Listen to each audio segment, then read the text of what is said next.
The ancient Greek Stoics break with the Aristotelian claim that eudaimonia, well-being, happiness, or flourishing, is a matter of both the internal goods of wisdom or virtue and the external goods, such as health, prosperity, honor, and good fortune. If happiness is to be, as many ancient ethical theories stipulate, not only the most complete and self-sufficient good, but also the most stable and permanent human good, then it must be restricted to the excellent activity one's rational agency, namely virtue or wisdom. Moreover, ordinary emotions, such as pleasure and pain, desire and fear, and their many subtypes, insofar as they are paradigmatically attachments to external goods as important investments and aversions, will not be part of the sage's moral psyche. The ancient criticism of this conception of well-being is clear in Cicero. People come eagerly expecting to hear why pain is not an evil. The Stoics tell them that pain is a tough, unpleasant burden, contrary to nature and hard to bear, but not an evil, because it involves no wrongdoing, dishonesty, or vice, no blameworthiness or cause for shame. Will anyone who hears this know whether to laugh or cry? They will certainly not leave any more resolute in enduring pain than when they arrived. The Stoic concession that Cicero is referring to, that pain is a tough, unpleasant burden contrary to nature, is captured by the Stoic notion of the indifference. Conventional or external goods and evils are roughly those that are in accord with or contrary to nature. So health is in accord with nature, disease or torture contrary to it. Though these do not coincide with genuine good and evil, which are restricted to virtue and vice, and are thus indifferents, they are nonetheless things as selects and diselects, as preferred or dispreferred. Thus, the sage would prefer a life off the rack rather than on it. But even if the latter is his bad fortune, that fact ought not derail his virtue and thus his well-being. Ancient and modern readers alike have viewed this claim as wildly counterintuitive. Either the Stoics are guilty of a massive neologism, with the indifference masquerading as a kind of subordinate happiness, with questions then raised as to the substantive difference between the Stoic and peripatetic, i.e., Aristotelian, conceptions of happiness, or the Stoic view of well-being has no application to anything that resembles flesh and blood human beings. And yet, many reflective people draw with varying degrees of success on Stoic consolations. How do we assess these consolations, and what are the plausible, exportable lessons? Stoicism's underlying consolation is that the final good or happiness is a kind of apatheia, free from the stresses and perturbations of emotional investment in the vicissitudes of life. However, it is important for us to make clear that the sage's apatheia is not an emotionless state, but rather is a kind of eupatheia, state of fine emotions. This becomes important for understanding what Stoic resilience under torture might look like. There are two critical qualifications to the notion of sage-like freedom from emotions. First, the Stoics note that even the sage will experience proto-emotional phenomena, propatheia, that are involuntary. These phenomena contrast with ordinary, full-fledged emotions which, according to the Stoics' cognitivist view, are voluntary and fully assented to appraisals. So they say a sage may experience tremors and blushing, turn pallid or green when caught off guard by a fright, or sudden lapse of confidence. But a true sage never allows these proto-emotions to turn into full emotions. He nips them in the bud. More accurately, he does not assent to the impulsive impressions. If anyone thinks that pallor, falling tears, sexual excitement, or deep sighing, a sudden glint in the eyes or something similar are an indication of emotion or evidence for a mental state, he is wrong. He fails to see that these are just bodily agitations. In short, premotions lack the mind's assent necessary for a full emotion. Aulus Gellius humorously narrates a similar view. He reports that he was aboard a ship with a Stoic when they were caught in a violent storm. The Stoic got jittery and grew pale, and Aulus asked him tactfully, after an uppity rich Greek had asked him with less tact, "How could this be?"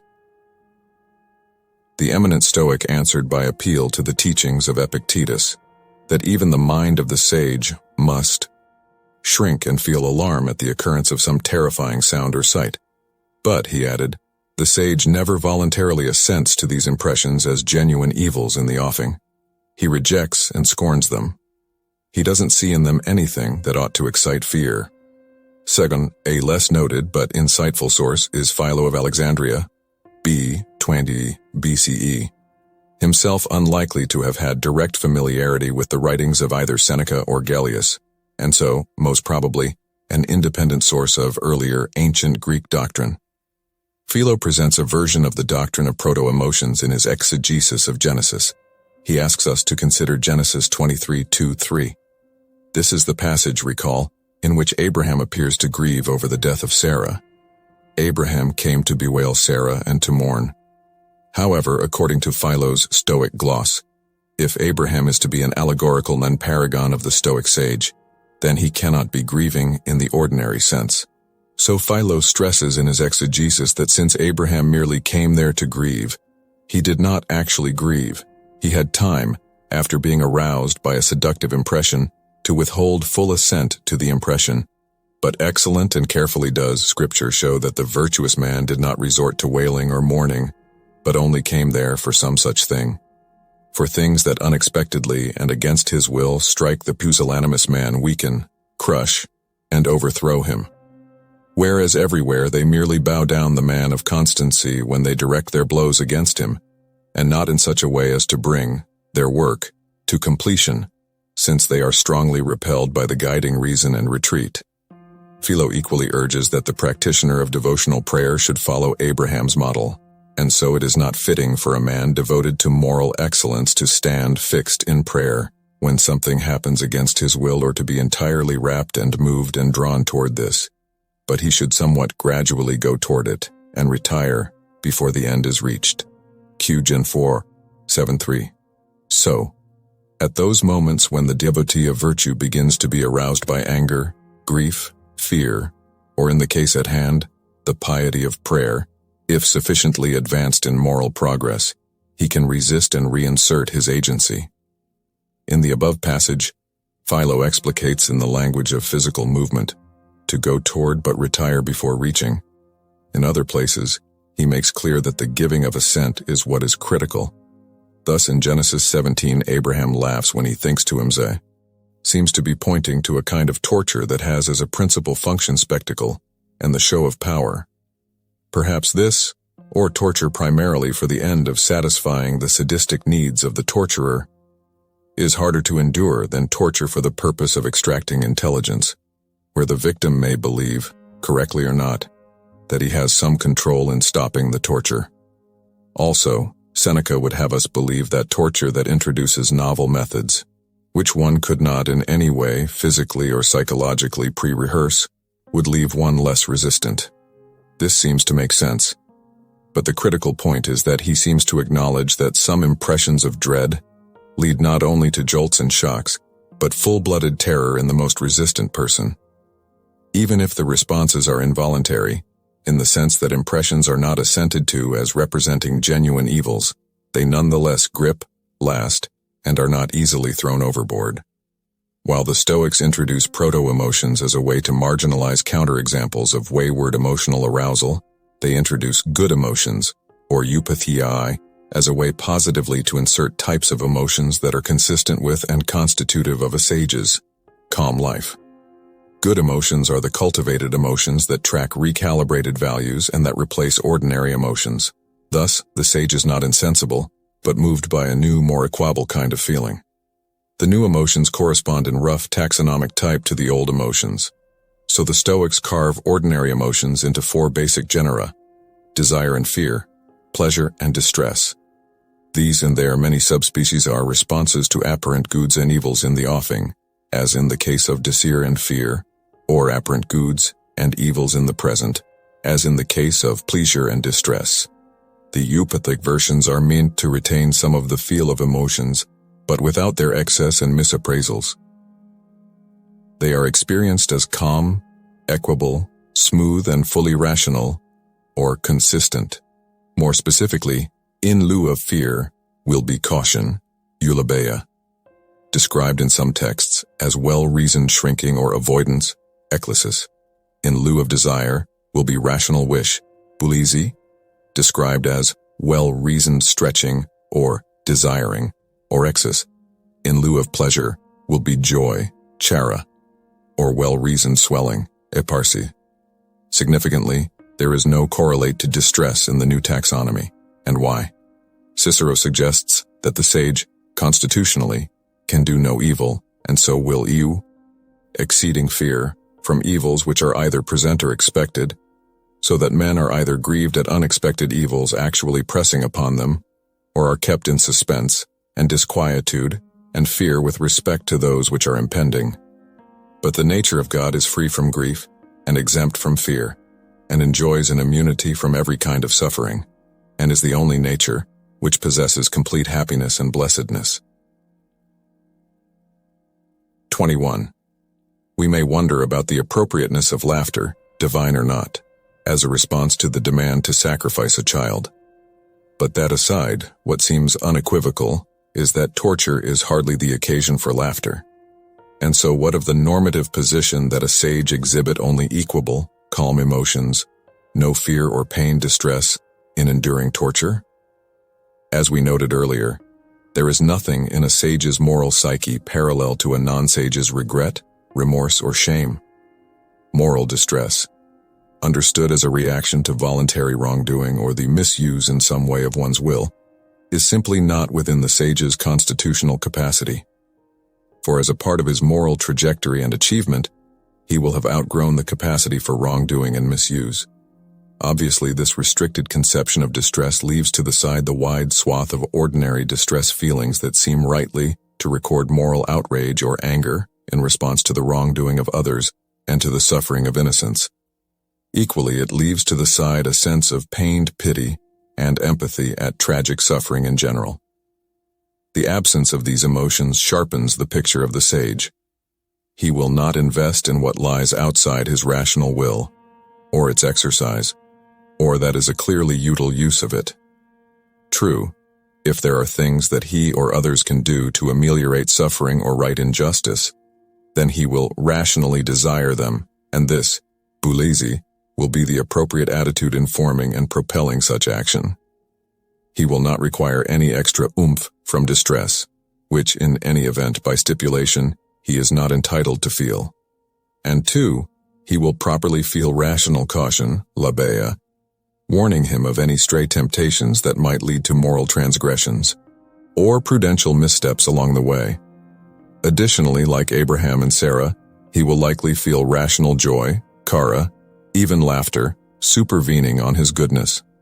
But to the degree that proper distress has as its object one's own abuse or misuse of practical reason, the sage will by definition experience none of that. But this leaves us in the lurch about the case of torture. Is it plausible to assume that the most resilient torture victims' profound dread of social isolation, of prolonged shackling and stress positions, of being made to feel as if drowning will, in the case of a sage, fully resolve into something more manageable and agential, say, steadfast caudion, in these circumstances of allying with a torturer, or of over-identifying with one's body? Is it reasonable to assume that all other residue will just be the twinges or scars, as some of the texts say, of old emotional as in most of life, and here in the extreme, we want to know how to comply with norms in non-ideal worlds? There are no virgins here, Stockdale once told a POW, who felt tremendous shame for having broken when he took the ropes. 26. Stockdale's point was that this man's shame was understandable, and a morally appropriate response to being coerced to do what he found ignominious. Stoicism may, of course, hold out suicide as the option in cases where one's will is so restricted that meaningful autonomy is impossible. For Kant, suicide seems restricted to cases where the commission of grave iniquity against others is the only resort. I cannot fully explore those themes here, except to note that one longs for some kind of Stoic discussion of tragic hamartia, error or misdeed, of the sort Aristotle offers in recognition of the fate of good persons in tragic circumstances. We tend to think of a Stoic sage as finding a sliver of meaningful agency, even in the moment of the most abject helplessness. But there is a flip side to this, and that is, that finding that modicum of agency requires stripping away everything that one can't master. It requires drawing a bright stripe between what is and what is not within one's power. And so perhaps the Stoics would have us envision torture as less a case of vulnerable agency than a case of involuntary experience, whether as prolonged proto-emotions in response to stimuli that overwhelm the system or on some other model. The Stoic view of the body becomes critical to this picture. Perhaps we are to imagine the pain of physical and psychologic. The view seems counterintuitive. Pain is in my body. It is mine. It forces consciousness upon me. It disturbs, awakens one out of any passivity or calm. It forces me to heed it, to assuage it. It takes command and forces an agenda of what I can or will do to make it stop. And yet the also familiar view of pain as alienated experience focuses on an aspect of Stoic doctrine. The body is an indifferent, and while the sage would rather have a healthy body than a feeble or thoroughly broken one, and will select prudentially for those outcomes, bodily strength and physical well-being are not themselves elements of happiness. The body is not identified with the self or with one's ultimate good. There is no sense of the Freudian bodily ego, a sense of me and my body as the frontier of self. When you wish your body to be sound, is it in your own power, or is it not? It is not. When you wish it to be healthy, nor this. When you wish it to be handsome, nor this. And to live or die, nor this. Our body, then, is not our own, but subject to everything stronger than itself. The body is itself an external, which in virtue of its needs and desires is encumbered by a further layer of externals. Hunger, thirst, and sexual urges direct us outward and make us dependent on what we find and lose. Is your poor body, then, enslaved or free? Do you not know that it is a slave to fever, gout, eye disease, dysentery, to a tyrant, of fire and steel, to everything that is stronger than itself? Yes, it is a slave. How then can anything belonging to the body be unhindered? You ought to treat your entire body like a poor overburdened ass as long as it is possible, as long as it is allowed you. But if it pressed into public service and a soldier should lay hold of it, let it go. Do not resist or mutter, otherwise you will get a beating and lose your poor ass just the same. When this is the way in which you should conduct yourself with regard to the body, consider what is left for you to do about the things that are procured for the sake of the body. If the body be a little ass, those other things become brittles, pack saddles, shoes, barley, fodder for the ass. Let these go too. Dismiss them more quickly and more cheerfully than the little ass itself. The physiological anesthesia that pain may deliver as its own medicine. Women who have been raped often report a sense of dissociating from their bodies. It is not me who is being violated. The trauma of the out-of-body experience may become a trope for how other physical injuries become experienced, even when they are not violations of dignity in the way that rape is. So Winona Ward, a lawyer and advocate for abused women and herself, a victim of repeated sexual child abuse, told me once that after a car accident in which she badly injured her leg, she reported to the doctor that she was experiencing no pain. Her leg did not even seem to be a part of her. She explained this to me as an attitude of disembodiment she had internalized after years of abuse by her father. Yes, but what is involved in many experiences of rape is the conflict that one is being forcibly and brutally acted upon, without consent or the possibility of retaliation. And yet that one is a player in the drama, acquiescing, giving parts of one's body to another for their use. The passivity-complicity poles can produce a sense of disgust and shame.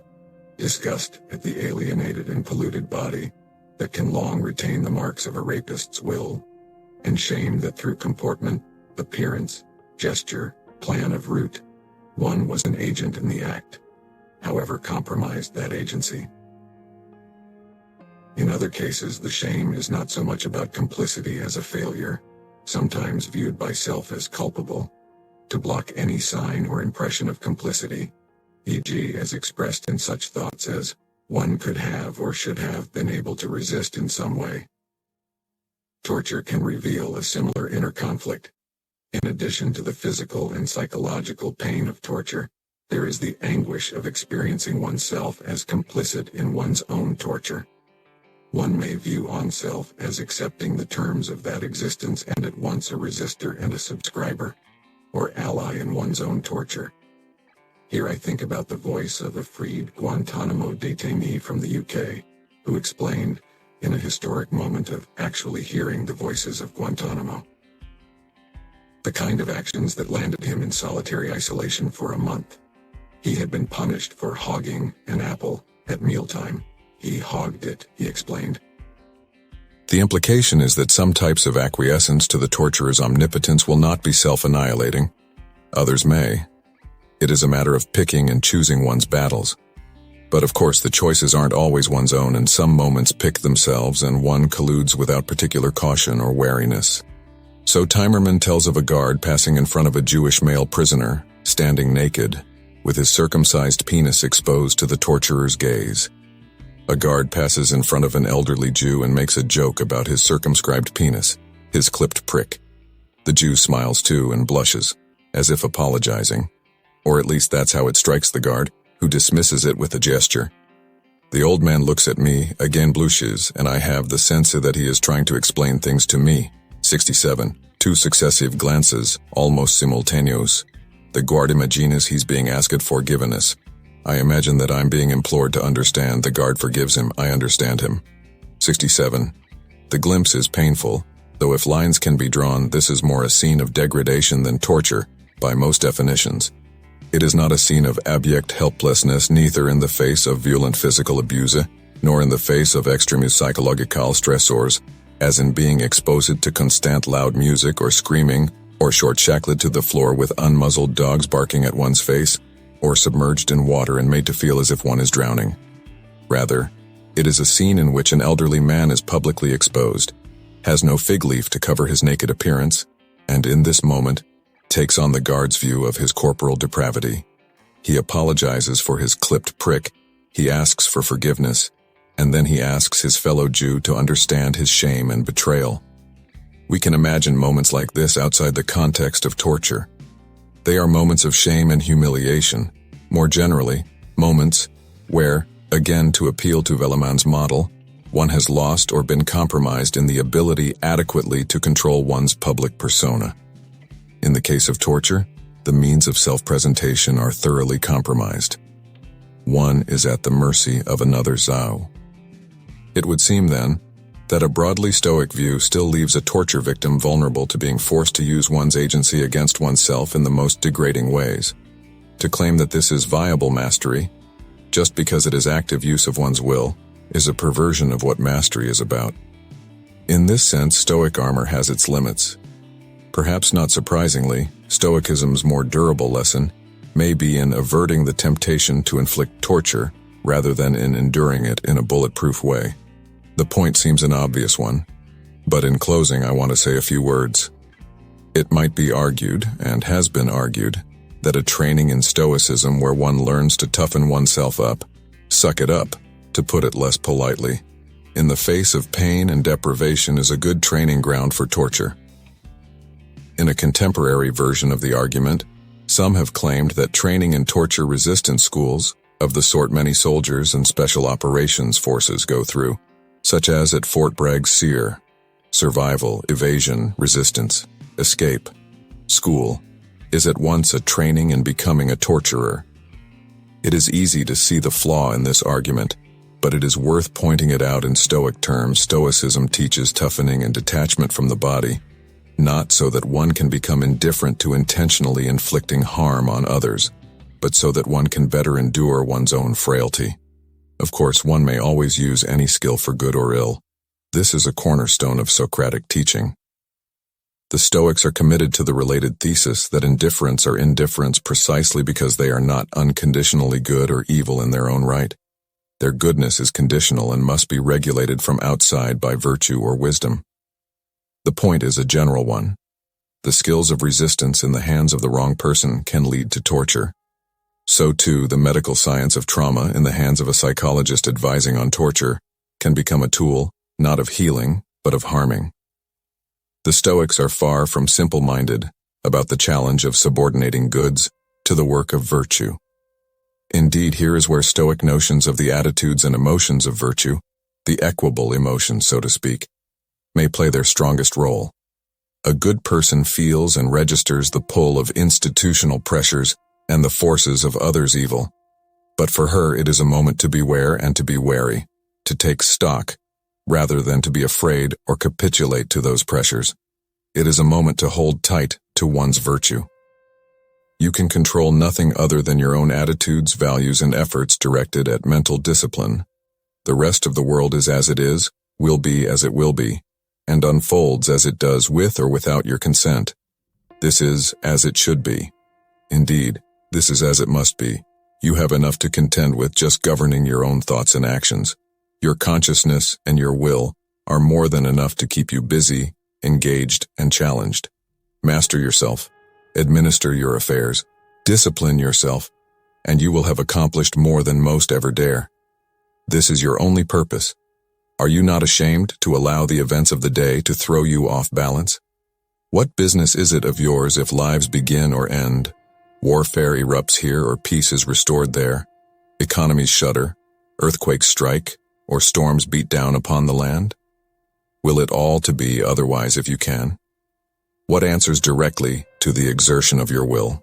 That, and only that, is your business. Do not invite needless distress and perturbation by insisting that the world must conform to your expectations or whims. Who, after all, do you think you are? Control the very small sphere that answers to your direction.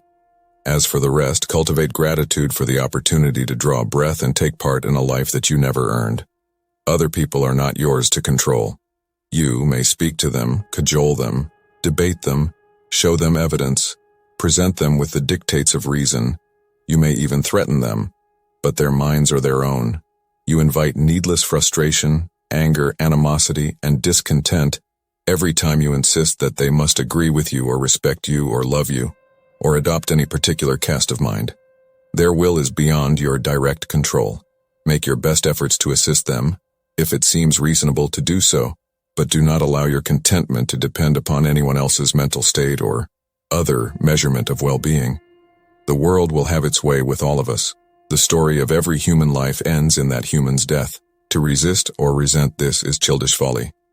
To insist that those whom you love must be invulnerable to suffering, struggle, and death is to insist that mortal and fragile humanity is insufficient for the maintenance of your contentment. Is the human condition displeasing to you? Perhaps you ought to register a complaint with management and insist upon some type of compensation. Then again, perhaps you would do better to grow up, stop your whimpering, and tea. You need not take seriously anyone's alleged right not to be offended, whatever that supposedly means. Another person's mental states are entirely beyond your control, and ought therefore to lie entirely beyond your concern as well. Why should you care what anyone else thinks or allow yourself to be troubled by what anyone else says? Just as your thoughts are up to you, so are theirs up to them. Let others govern the speech that comes out of their mouths, and take no heed of it, even if it is directed at you or is allegedly about you. If what they say is true, learn from it. If what they say is untrue, then their false descriptions are no business of yours. Should someone else believe a false characterization of you, someone thereby develops a misperception. What of it? They are free to believe as they will, and their mistakes need not concern you. No one can make a misperception true or accurate. Concern yourself only with the truth. What others believe the truth to be is their concern. Success and failure do not, in any way, depend upon states of affairs that lie beyond the direct control of your will. Your performance is largely up to you, providing that your body does not fail your will. Another person's assessment of your performance is entirely beyond your control. You must, therefore, jettison any concern regarding someone else's assessment of your performance. This applies to your career, your relationships, and the improvement of your character. Do everything in your power to be a virtuous person, a good human being, a proper spouse and parent, and a useful professional. If you do as well as you are able in these endeavors, you need not concern yourself about whether anyone believes that you have done well or not. Do not lie. Tell the truth, and do not concern yourself with anyone who says that you lie. Do not commit adultery. Ignore those who accuse you of committing adultery. Be conscientious about your work. Do not concern yourself with those who question your diligence. Be a good person. Be an honorable person. That is enough. Resist being swayed by the opinions of the majority or those who regard themselves as your peers. Opinions are insignificant, ephemeral things. Opinions occupying the minds of others are even less significant than your own. Concern yourself only with evidence and reason. If your opinion does not comport with the available evidence, relinquish it. Do not take it up again unless you encounter new evidence supporting it. Resist the urge to agree simply for the sake of seeming agreeable. Resist the urge to consent for the sake of conviviality. You have no obligation to comport felicitously with the poorly informed, the disingenuous, or the dim. Let them think what they will of you, and remain indifferent to the contempt with which they regard you. Their beliefs are none of your concern. Focus on understanding the world around you, your place in it, and your duties as a rational and decent human being. The rest is theater. Leave it to the actors. Do not pretend to respect other persons either more or less than you actually do respect them. You owe no one a pretense of deference, and you owe everyone the deference that they have, by your own lights, earned. You should have nothing to do with sham collegiality or faux civility. Some persons are worthy of your contempt, and their behavior, as well as other outward indications of their character, is sufficient grounds for reasonable, though not perfectly reliable, assessment of their merit. If anyone demands that you try to get along with any person that you do not respect, then you have grounds for reconsidering your relations with the former individual, the one issuing the demand. Do not allow yourself to be pressed, bullied, or cajoled into relations that strike you as unhealthy or pointless. Inevitability is a double-edged sword.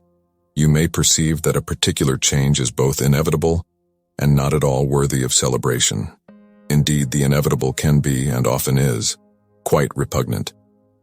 Faced with an unpleasant inevitability, you would do well to reconcile yourself to it and reject despair, anger, and frustration concerning the matter.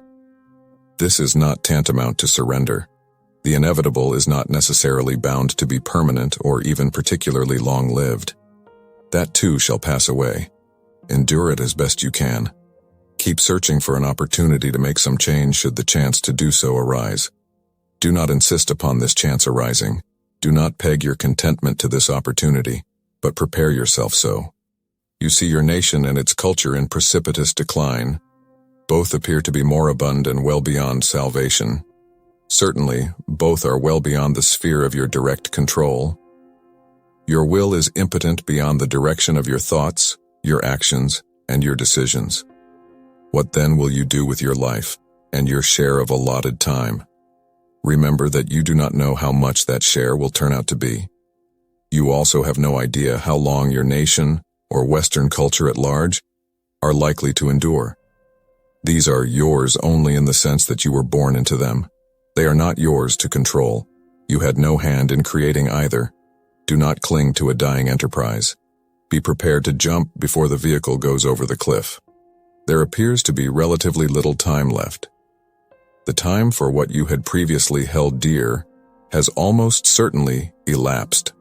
Your only rational option, then, is to alter your concerns and to direct your attention inside. That which is beyond your will must be allowed to slip beyond your concern. It should not recede from your notice, but you must not tether your peace of mind to it.